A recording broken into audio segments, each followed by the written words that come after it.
ناظرین، جی پی میڈیا میں خوش آمدید۔ پاکستان کے فیلڈ مارشل سید عاصم منیر کی شیعہ علماء کے ساتھ ملاقات ہوئی ہے، جس کے بعد سے آپ کو معلوم ہے کہ ایک بہت ہی poisonous view of propaganda field marshal کے خلاف جو ہے وہ لانچ کر دیا گیا۔ یہ جو ویڈیو آپ دیکھنے جا رہے ہیں یہ اسی پروپیگنڈا کو ڈی بنک کرے گی۔ فیکٹ، ایویڈنس اور لاجک کے ساتھ ہم آئیڈینٹیفائی کریں گے کہ ایکچولی ہوا کیا ہے، کیا ہونے جا رہا ہے اور کیوں ہوا۔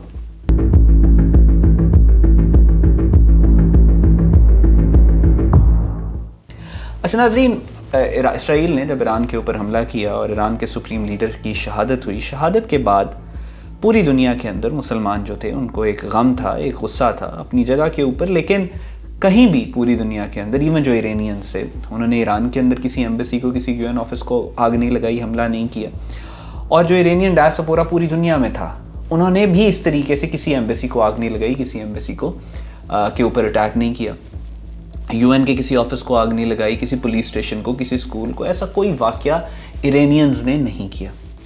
لیکن پاکستان کے اندر ایک بہت انفارچونیٹ ایونٹ دیکھنے میں آیا کہ جب یہاں پہ چند شرپسند لوگوں نے ایران کے اوپر حملے کے بعد امریکہ کے قونصلیٹ جو کراچی میں موجود ہے اس کے اوپر حملہ کیا۔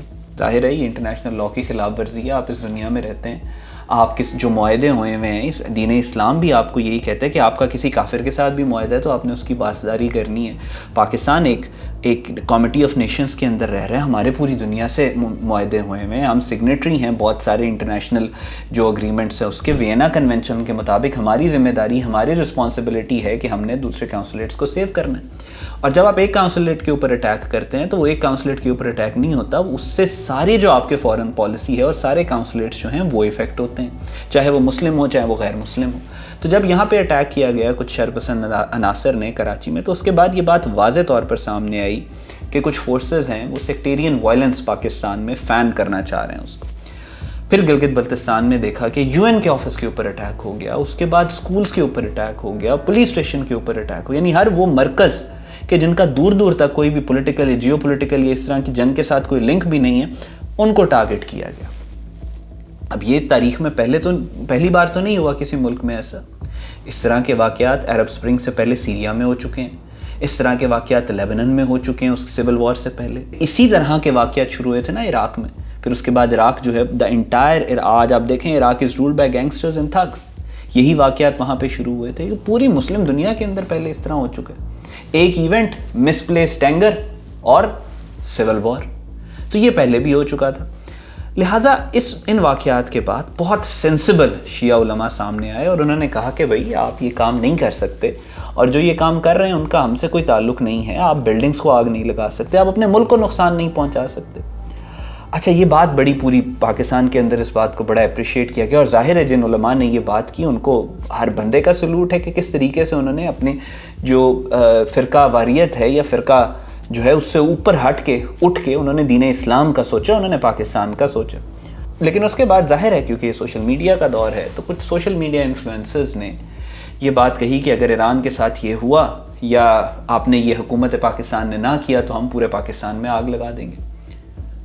انہوں نے فین کرنے کی کوشش کی۔ اب جب ایک نے بات کی اس کو ویوز ملے، ظاہر ہے اس طرح کی پرووکیٹو چیزیں انڈیا بھی اٹھاتا ہے آپ کا، اسرائیل بھی اٹھاتا ہے، وہ آپ کو ویوز زیادہ دے دیتا ہے، ویوز سے آپ کو پیسے زیادہ ملتے ہیں۔ جب ایک کو ملے، اس نے دیکھا کہ میرے فالوورز انفلوئنسر بڑھ رہے ہیں، اس نے ایک اور سٹیٹمنٹ دی۔ جو ارد گرد کے اس طرح کے سملر انفلوئنسرز ہیں انہوں نے کہا اگر وہ دے رہا ہے تو ہم اپنی دکان کو کیوں نہ چمکائیں، انہوں نے اور سٹیٹمنٹس دینا شروع کر دی، تھریٹ کرنا شروع کر دیا۔ اب اس ساری سچویشن کو کنٹرول کرنے کے لیے، کام ڈاؤن کرنے کے لیے پاکستان کے فیلڈ مارشل نے خود ملاقات کی شیعہ علماء کے ساتھ، اور انہوں نے بتایا کہ کس طریقے سے سپریم لیڈر کا، ایران کے سپریم لیڈر کس طریقے سے فیلڈ مارشل کے ساتھ ان کا پیار ہے، اور پاکستان کس طریقے سے جو بیک چینل ڈپلومیسی ہے اس کے تھرو وہ کچھ کر رہا ہے جو پچھلے 100 سالوں میں کسی اور ملک نے۔ یہ میں کیٹیگوریکلی آپ کو بتا رہا ہوں، میری پرانی ویڈیوز بھی آپ دیکھ لیں۔ ہم جذباتی بحیثیت قوم جذباتی لوگ ہیں۔ جنگ ایک بہت کولڈ بزنس ہے، جذبات جنگ نہ جتواتے ہیں، نہ جذبات سے جنگ لڑی جاتی ہے۔ مسلمانوں کی تاریخ میں جتنے بڑے لیڈرز گزرے کسی نے جذبات کے اوپر جنگ نہیں لڑی، اسٹریٹجی کے اوپر جنگ لڑی ہے۔ اللہ کے نبی صلی اللہ علیہ وسلم نے جو جنگیں لڑی ہیں ان سے ہمیں یہی سنت جو ہے سامنے آتی ہے کہ جنگیں اسٹریٹجی کے اوپر لڑی جاتی ہیں۔ آپ کے خلاف اسرائیل نے اس پچھلے کم سے کم 50 سالوں کی سب سے بڑی سازش کی. اس نے کہا یہ ریموٹ وارفیئر کا دور ہے, کسی کو نہیں پتا جو ڈرون آ رہا ہے مڈل ایسٹ کے اندر وہ تہران سے آ رہا ہے, تل اویو سے آ رہا ہے, فالس فلیگ آپریشن کروا کے پوری مسلم دنیا کو آپس میں لڑوائیں گے, اور لڑوانے کے بعد ہم اپنا گریٹر اسرائیل کو ایکسپینڈ کریں گے. اب یہاں پہ لڑنا آسان تھا, مشکل کیا تھا کہ آپ پوری مسلمان دنیا کو اکٹھا کریں. آپ اسرائیل کی یہ چال ناکام بنائیں, اور یہ اسرائیل کی چال ناکام بنانا نہ ایران کے بس میں تھا, نہ کویت کے بس میں تھا, نہ قطر کے, نہ کسی اور ملک کے. اس کے لیے آپ کو ایک سیکیورٹی گارنٹر چاہیے تھا, ایک بندہ ایکسپیرینسڈ لیڈر آپ کو چاہیے تھا کہ جو اس حالات کی سینسٹیوٹی کو سمجھے. آپ کو ایک بندہ, ایک انسان مسلم دنیا کو ایسا چاہیے تھا جس کی پوری مسلم دنیا عزت کر سکے. اور مسلم دنیا اس انسان کی عزت کرتی ہے جس کے پاس اقتدار ہے, جس کا کریکٹر اور مورل جو ہے وہ ان کو اس کے اوپر وہ انکمپرومائزیبل ہے. آپ کو ایک ایسا شخص چاہیے تھا جس نے اس ریموٹ وارفیئر میں جس کا تجربہ ہو اور اس تجربے سے اس نے دشمن کو ہرایا ہو. تو قدرت اللہ کی طرف سے مئی کے اندر جو ہماری جنگ ہوئی, اس نے ہمیں تیار ایسا کیا ہماری لیڈرشپ کو کہ پوری مسلم دنیا میں it was field marshal Asim Munir کہ جنہوں نے انڈیا کا دانت توڑے, اور وہ ایکسپیرینس تھا وہ لے کے ٹیبل پہ آئے مڈل ایسٹرن کانفلکٹ کے اندر. جب رائزنگ لائن 1 ہوا, کیسے بھول سکتے ہیں آپ, ڈونلڈ ٹرمپ نے کہا ایویکویٹ تہران, نیوکلیئر تھریٹ, اور 24 گھنٹے کے اندر فیلڈ مارشل کی ملاقات ہوتی ہے, اور ڈونلڈ ٹرمپ باہر آ کے کہتا ہے I've met the Pakistani field marshal, he knows a lot about Iran and the conflict that is going on in Middle East. اس کے بعد سے وہ پیس اور امن کی باتیں کرنا شروع کر دیتا. کیا آپ کو سمجھ میں نہیں آتی یہ بات کہ کس طریقے سے فیلڈ مارشل کا سعودی عرب کا وزٹ ہوتا ہے؟ ودن 12 آورز ایرانین پریزیڈنٹ کہتا ہے کہ اب میں مڈل ایسٹرن کنٹریز کے اوپر حملہ نہیں کروں گا. وہ سازش ناکام ہو جاتی ہے جو اسرائیل نے کی. کیا آپ کیسے بھول سکتے ہیں کہ اسی کے بعد ایران کے فارن منسٹر اردو میں ٹویٹ کر کے کہتے ہیں کہ پاکستانی جو ہیں ان کو شکریہ ادا کرتے ہیں. کیسے آپ بھول گئے کہ یہی فیلڈ مارشل تھے جن کی وجہ سے ایران کی پارلیمنٹ کے اندر نعرے لگے تھے پاکستان تشکر پاکستان، پاکستان تیرا شکریہ. دیروز در مجلس سنای پاکستان مسبب کردن که در قبال سیاست‌های زشت اسرائیل با ایرانند و در تمام جایگاه‌هایی که نیاز باشه با ما خواهند بود. لہٰذا انہوں نے بلا کے انہوں نے ایک بات سمجھائی کہ بھائی پاکستان جو ہے وہ سب سے پہلے پوری مسلم دنیا یہاں سے شروع ہوں، افغانستان سے لے کر آگے تک سیریا تک چلے جائیں، جو پورا آرچ بنتا ہے. کانڈولیزا رائس نے کہا تھا یہ آرچ آف انارکی ہے، کیوس ہے. پوری مسلم دنیا میں آپ نے کیوس دیکھا. پوری مسلم دنیا میں وہ کیوس شروع کہاں سے ہوا؟ شیعہ سنی فسادات. 70 میں کوشش کی گئی پاکستان میں شیعہ سنی فساد کرانے کی، عراق کی ایمبیسی استعمال ہوئی. اس کے بعد بارہا ہر 5-6 سال کے بعد کوشش کی جاتی ہے. پوری دنیا میں there is only one Muslim country in this entire world جو انسولیٹڈ ہے فرقہ وارانہ فسادات سے، وہ پاکستان ہے. کلبھوشن یادو کو بھیجا، یہاں سے پکڑا، اس کا بیان موجود ہے. کہتا ہے کہ ہم شیعہ سنی کو آپس میں لڑوانے کا ہمیں ٹاسک دیا گیا تھا کہ آپ پہلے شیعوں کے کچھ بندوں کو مارے، پھر سنیوں کے کچھ بندوں کو مارے، دونوں کو لگے گا ہم ایک دوسرے نے مروایا، آپس میں فساد ہو جائیں گے.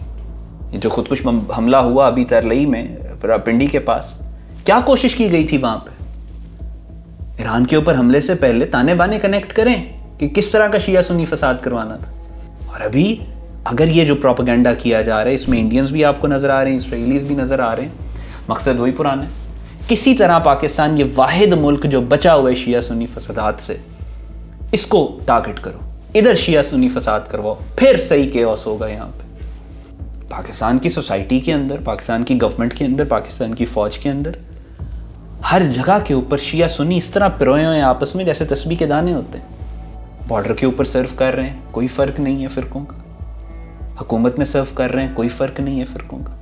بس میں بھائیوں کی طرح سرو کر رہے ہیں. یہ چیز برداشت نہیں ہوتی دشمن سے.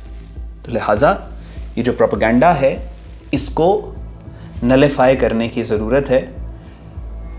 صرف اتنی سی بات میں آپ سے کروں گا کہ پاکستان کی کیا ویلیو ہے. قائد اعظم نے بہادر یار جنگ صاحب کو ایک خط لکھا، اور اس خط میں قائد اعظم نے باقاعدہ طور پر یہ بات کہی کہ مجھے نہیں لگتا تھا کہ یہ پاکستان بن سکتا ہے. اگر اس میں فیضان نبوی صلی اللہ علیہ وسلم شامل نہ ہوتا۔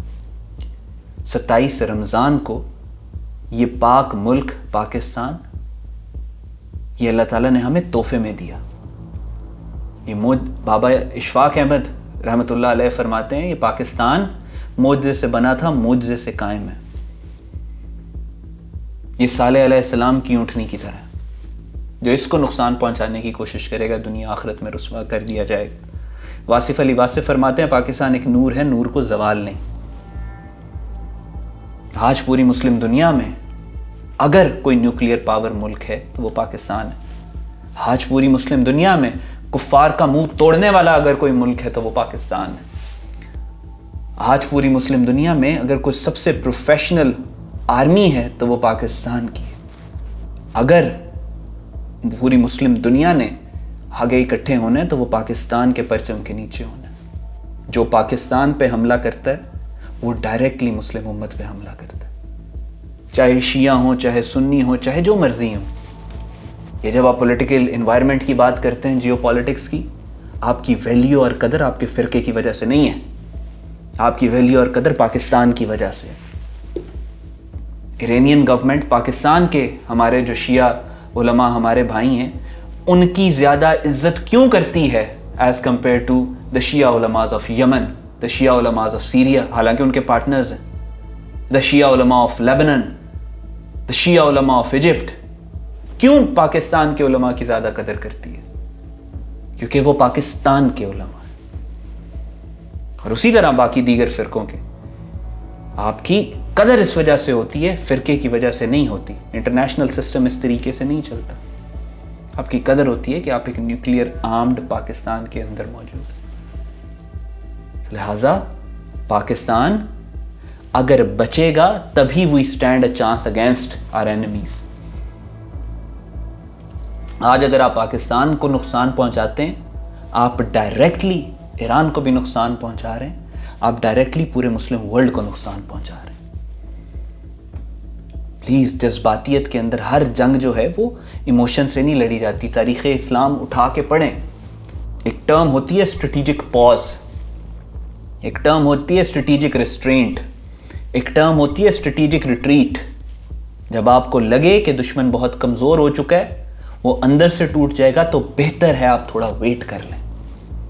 پاکستان یہ اسٹریٹجی لے کے چل رہا ہے۔ آپ کو کوئی میڈیا نہیں بتائے گا کہ اسرائیل کے اندر کے حالات کیا ہیں، آپ کو کوئی میڈیا نہیں بتائے گا کہ 5% اسرائیلی اسرائیل چھوڑ کے جا چکے ہیں، آپ کو کوئی میڈیا نہیں بتائے گا کہ اسرائیل کے اوپر امریکہ جو اسرائیل سے اپنی ایڈ وڈرا کرنا چاہ رہے، اسرائیل تباہ ہو جائے گا اس کے بعد۔ آپ کو کوئی میڈیا نہیں بتائے گا کہ نتن یاہو کے خلاف ان کی پارلیمنٹ میں کیسز ہیں، ان کی جوڈیشری میں کیسز ہیں۔ آپ کو کوئی میڈیا نہیں بتائے گا کہ جیوز کمیونٹی آپس میں اتنی ڈیوائیڈ ہو چکی ہے کہ یہ عاشق نازی مزاری ایتھوپین جوزی آپس میں اتنا ان میں اختلافات ہے کہ بچے ایک دوسرے کے اسکولوں میں نہیں جاتے، آپس میں گیٹڈ کمیونٹیز کے اندر رہتے ہیں، ایک کمیونٹی کے لوگ دوسری کمیونٹی میں نہیں جا سکتے، اور جب سوسائٹی کا یہ حال ہو جائے تو وہ تباہ ہونے والی ہوتی ہے۔ اسی وجہ سے نتن یاہو پچھلے 800 دنوں میں 4 دفعہ اٹیک کر چکے ایران پہ، کیونکہ وہ اٹیک کرنے کے بعد جب بیرونی جنگ ہوتی ہے تو اندر ان لوگوں کو لگتا ہے کہ شاید ہم کوئی یونٹی اچیو کر لیں، ورنہ اسرائیل قائم نہیں رہے گا، ویسے ہی آرٹیفیشل ملک ہے۔ اور اس سچویشن میں آپ کو چند مہینے مل جائیں ایک اسٹریٹجک پاز کے کہ مڈل ایسٹ میں جنگیں نہ ہو، اسرائیل کی سوسائٹی اندر سے ہی روڈ ہوگی۔ کوئی مانے یا نہ مانے، کسی کو اچھا لگے یا برا لگے، اسرائیل پہ حملہ کرنے سے بہتر ہے کہ معاملے کو ڈی ایسکلیٹ کیا جائے۔ کوئی جاہل رہنا چاہے تو اس کا تو میرے پاس کسی قسم کا کوئی حل نہیں ہے، لیکن مسلم دنیا کا جو فائدہ ہے وہ یہ ہے کہ کسی طریقے کا اسٹریٹجک پاز آئے، اور وہ اسٹریٹجک پاز لانے کی کیپیبلٹی میں اوپنلی اور پبلکلی یہ بات کہوں گا اس وقت کی جیو پولیٹیکل انوائرمنٹ میں صرف ایک شخص کے پاس ہے، اور اس کا نام فیلڈ مارشل عاصم منیر ہے۔ یہ کسی کو اچھا لگے یا برا لگے، اب یہ آپ کے اوپر ڈیپینڈ کرتا ہے کہ آپ نے اس چیف کا بازو بننا ہے یا آپ نے اس کے راستے میں روڑے اٹکانے ہیں۔ پچھلے 3 سال سے میں جو ان کو آبزرو کر رہا ہوں، آپ چاہے روڑے اٹکائیں چاہے بازو بنے، کام تو اپنا یہ کریں گے، صرف تو یہ کریں گے، مسلم دنیا کو بھی کریں گے، پاکستان کو بھی کریں گے۔ ڈیپینڈ آپ پہ کرتا ہے کہ آپ اس لسٹ میں شامل ہونا چاہتے ہیں کہ جو جب یہ تاریخ لکھی جا رہی تھی تو وہ تاریخ کی رائٹ سائڈ پہ تھے یا اپوزٹ سائڈ پہ تھے۔ یہ آپ کے اوپر ڈیپینڈ کرتا ہے۔ پاکستان زندہ باد۔